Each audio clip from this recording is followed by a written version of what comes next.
कर्मचारियों के, मजदूरों के मसलों का समाधान नहीं किया तो कर्मचारी, मजदूर, पेंशनर, उनके परिवार जो कई लाख बढ़ते हैं, इन चुनाव में भाजपा को इनकी भारी नाराजगी का सामना करना पड़ेगा। आज मुख्यमंत्री के नाम ज्ञापन सौंपेंगे, मुख्यमंत्री सुनेंगे?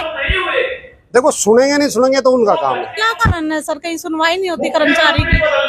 सरकार को लगता है कि ये जो सिर फिरे लोग हैं, आंदोलनजीवी हैं, आंदोलन करते रहते हैं, इसका कुछ फर्क नहीं पड़ेगा।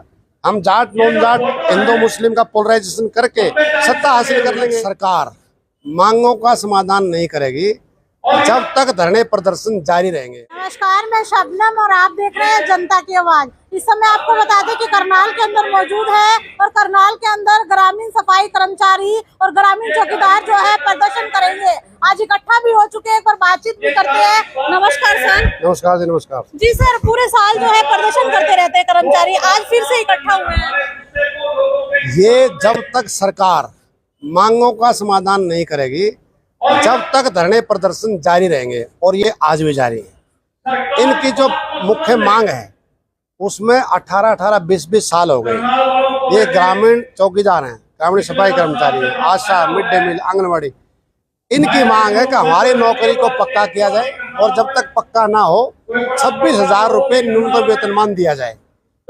ये 10 साल पहले भी लड़ रहे थे, कांग्रेस के टाइम में भी। उसी टाइम बीजेपी के लोग बोलते थे कि ये निकम्मों की सरकार है, निर्दयी सरकार है, सुनेगी नहीं कांग्रेस की सरकार, हमारी सरकार लाओ, हम तुम्हारी बातों को सुनेंगे। अब 10 साल हो गए इंतजार करते करते, लेकिन आज तक सुनाई नहीं हुई। तो क्या कारण है सर, कहीं सुनवाई नहीं होती कर्मचारी की? सरकार को लगता है कि ये जो सिर फिरे लोग हैं, आंदोलनजीवी हैं, आंदोलन करते रहते हैं, इसका कुछ फर्क नहीं पड़ेगा।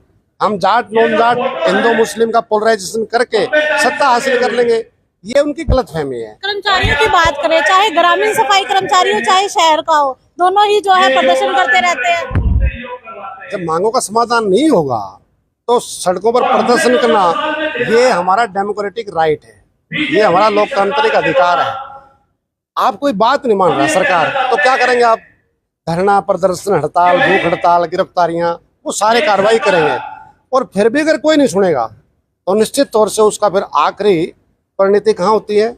चुनाव आता है। चुनाव में फिर वो लोग नाराज होते हैं, फिर उसका प्रभाव निश्चित तौर से चुनाव में पड़ता है। फिर उनको बड़ा पछतावा होता है कि अगर ये मान लेते तो हो सकता हम सत्ता में रहते, लेकिन अब तो सत्ता के नशे में चूर हैं, अब कोई सुनता नहीं है। इसलिए लोग सड़कों पर उतर रहे हैं, और 21 तारीख को CITU के बैनर के तले सारे anganwadi, mid day meal, anganwadi, mid day meal, ASHA, ये ग्रामीण सफाई कर्मचारी, ग्रामीण चौकीदार सब मिल करके जो श्रम मंत्री है उनके आवास पे प्रदर्शन करने जा रहे हैं। पूरे प्रदेश में प्रदर्शन चले हुए हैं। पूरे प्रदेश में प्रदर्शन भी चले हुए हैं, तो क्या लगता है कि आज भी मुख्यमंत्री के नाम ज्ञापन सौंपेंगे, मुख्यमंत्री सुनेंगे? देखो, सुनेंगे नहीं सुनेंगे तो उनका काम है। हम उनके पाले में गेंद डाल के जा रहे हैं। अगर वो नहीं सुनेंगे तो फिर विधानसभा चुनाव में हम सुनाएंगे। नजदीक है वो तो। अभी हाल ही में लोकसभा चुनाव भी हुए हैं, उसमें भी कर्मचारी कुछ ऐसा ही कह रहे थे जैसे कि आप कह रहे हो। कर्मचारी ऐसा कह रहे हैं ना, कर्मचारी सरकार का तख्ता पलट नहीं कर सकते, जनता जनार्दन है।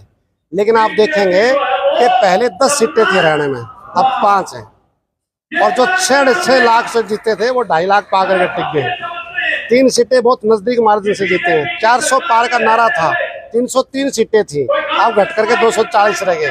ये नैतिक हार हुई है। और यहाँ तक कि अयोध्या, जिसको बार बार ये बोलते थे कि जो राम के लाए हैं उनको हम लेकर के आएंगे, उन्होंने भी कह दिया आस्था का हूं मैं, वोट नहीं दिला सकता। इस समय करनाल में मौजूद है, अगर कर्मचारियों ने उनको मिलकर या जनता ने नहीं बनाया तो वो फिर से कैसे जीत हासिल कर लेते हैं? जनता ने जीता है। मैं आपको ये कह रहा हूँ कि जो पिछला MP था शायद 6.5 या 7 लाख वोटर जीते थे, अब की बार जो जीते हैं वो शायद 2.5 लाख से जीते हैं। तो ये इतनी वोट कम हो गई। अभी चुनाव वो लोकसभा का चुनाव था, मोदी एक चेहरा था। अब की बार देखेंगे तो यहाँ लोकल मुद्दों पर चुनाव होगा, तो आपको मालूम पड़ जाएगा क्या हालत है। खामियाजा भुगतना पड़ेगा विधानसभा चुनाव में। अगर कर्मचारियों के, मजदूरों के मसलों का समाधान नहीं किया तो कर्मचारी, मजदूर, पेंशनर, उनके परिवार जो कई लाख बढ़ते हैं, इन चुनाव में भाजपा को इनकी भारी नाराजगी का सामना करना पड़ेगा। सर, आपका पूरा परिचय? Subhash Lamba, president all India state government employees federation. तो सर, क्या लगता है लंबे समय से मांगे चल रही है, आज भी प्रदर्शन कर रहे हैं, पूरे हरियाणा में प्रदर्शन चल रहे हैं और 21 तारीख को भी जो है बता रहे हैं बड़ा प्रदर्शन करने जा रहे हैं। तो पहले की तरह जो है प्रदर्शन ही करते रहोगे, कोई सुनवाई भी होगी क्या? देखो, समाधान तो सरकार से करवाया पहले भी, आगे भी करवाएंगे। ये भी हमारा संवैधानिक अधिकार है, लोकतांत्रिक अधिकार है, इसके लिए हम लड़ रहे हैं। धरने, प्रदर्शन, रैली, हड़ताल करने का हमारा अधिकार, हम करेंगे।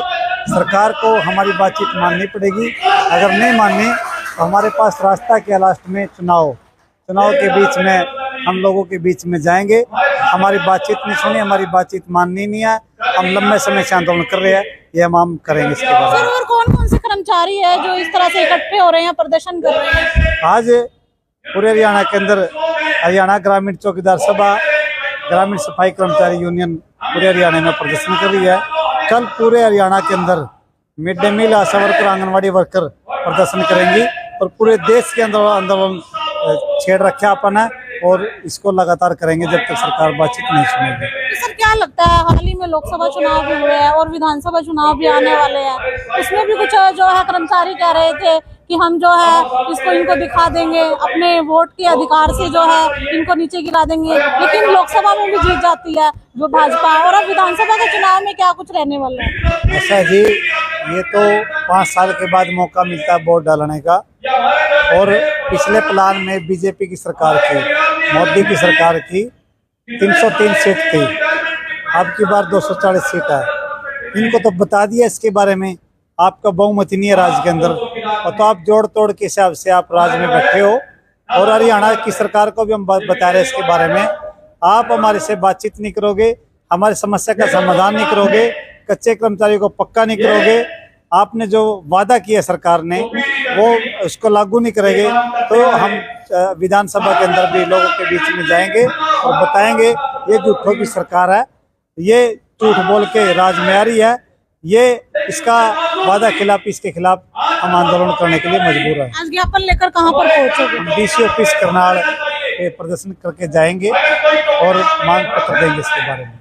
तो देख सकते हैं कि प्रदर्शन करते हुए डीसी ऑफिस करनाल में पहुंचेंगे और वहां पर जो है अपना ज्ञापन भी सौंपेंगे। इस समय आप देख सकते हैं कि ग्रामीण सफाई कर्मचारी और ग्रामीण चौकीदार जो है इकट्ठा हो चुके हैं और कुछ ही देर में यहाँ से जो है डीसी ऑफिस की तरफ कूच भी करेंगे। वीडियो को शेयर भी जरूर करते रहिए और कमेंट में अपनी राय भी जरूर दीजिएगा।